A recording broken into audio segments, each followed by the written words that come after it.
So it is July, and back in March, I made a commitment to myself that I would really start focusing on my book, and I have barely touched it since then. What's up, everyone? My name is Alana, and if you're new here, hi, welcome. I am just your fellow creative who is trying to get through her everyday life while still doing the things she loves. And man, is it hard. I have been working on my first book since like freshman year of high school when I was 14, and at this point that was 8 years ago. So I love my characters so much. I love the world that has been built, and you know what else I would like? I would love to be done finally. But alas, that can only happen if I actually sit down to write the damn thing. And when I do sit down to write the thing, guess what happens? Instant, immediate writer's block. It is so frustrating and so annoying. And if you are any type of writer or creative or anything, I'm sure you know exactly what I'm talking about. That being said, however, I have found 3 really random things that tend to work for me when I'm having a moment of extreme writer's block or unmotivation or lack of inspiration. And I wanted to share them because they work for me. Maybe they can work for you. Okay, so the first thing is timers. I love a good timer.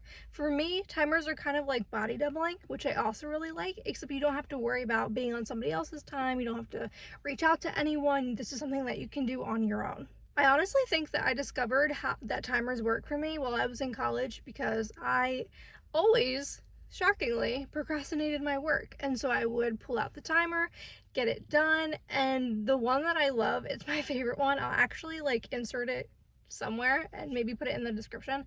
It's a 20-minute classical timer. Now, if you're starting out, if you're writing, whatever, I don't recommend doing 20 minutes. That 20 minutes can feel like torture. For me, what I've been doing recently is 10 minutes. It's like, okay, my schedule is really busy this week. I'm already feeling unmotivated. I can sacrifice just 10 minutes. And yeah, it's just 10 minutes, but also it is 10 minutes. Like imagine you're doing the timer right. You're writing for the whole 10 minutes and you do 200 words. And say you did that 10-minute timer every day. Now you're looking at, by the end of the week, 1,400 words. And that is 1,400 more words than you would have had before. I will say though, I do get very distracted by writing when I have music with lyrics going on in the background. So for me, classical timers just work best. And again, I will link my favorite one below. This is like a piano timer, and it is a 20 minutes long, but I always just like drag the cursor to the 10-minute mark and get going. And this one just motivates me the best. I often find that once the timer is over, I naturally want to keep going because I was already in a flow. And if you don't like the timer that I'm giving you, luckily for you, there are so many out there. I love the ones with all the different musics in the background, like the jazz musics are so relaxing. And I actually did create my own timer because I thought that that would be fun, and I love graphic design, and I wanted something that I could write along to that I would enjoy. So if you want to try out the piano timer, I will link that. If you want to try out my timer, it's on my channel. I can also link that. And yeah, I just feel like the timers are a really good way to slowly hold yourself accountable, but on a lower level, to where you can still make progress. Okay, the second thing, and this has been something that I started recently, but it is literally just word vomiting. Like, take 2 minutes and word vomit about your scene. It sounds crazy, it sounds counterproductive, especially if you're a perfectionist like me, where sometimes it feels like I cannot move on to the next paragraph if my previous sentence isn't perfect. Okay, so like one of the main characters in my book, his name is Liam. I'll be like, Liam walks into the room. He has a thought about this. Then this happens. Then that happens. And it's really chaotic, and somebody's wearing a purple shirt and this person falls over, and this is the vibe that I'm going for, and da da da. So anyway, after you do the word vomit, now your brain has direction to get from point A to point B. Okay, right? Maybe you don't have all the perfect sentences, but now you know exactly what your characters need to do. You know what they need to think. You know what needs to come next.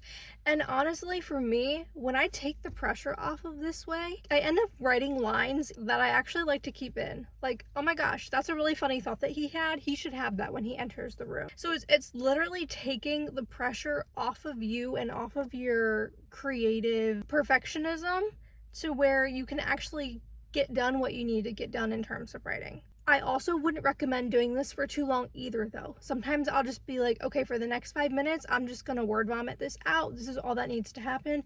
And you know what? It can be something great to leave off on for yourself for next time, too.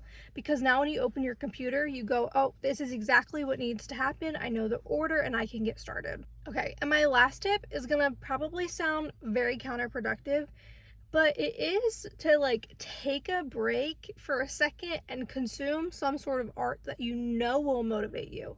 I'm not talking about TikTok or Instagram Reels or YouTube or none of that. Okay, maybe YouTube. But mostly when it comes to writing, I'm talking about watch an episode of your favorite TV show. Watch the pilot episode. See how they set up the story. See how crazy the plot twist can be because of the Easter eggs that they left behind. And so for me, when I watch something that I think is good, it gives me motivation and inspiration to keep going with my work, which I also hope to be good. And even if you're not a shows person, watch a movie. And if you're not a movie person, listen to your favorite song. Listen to your favorite album. Some albums are longer than others, so maybe not the whole thing. And maybe not even the whole movie. Maybe like a good, 15 minutes into the movie, which honestly sometimes could be better because the first 15 minutes of a movie are setting up the plot, introducing the characters. And I feel like it's more so just surrounding yourself with the elements of the story that can feel super motivating and inspiring for you to then move on with your own elements of your own story. Okay, and honestly, I can't believe I'm about to say this because it is 100% hypocritical, but I really do mean one song or one episode or like half a movie. Like, this isn't the time for a marathon.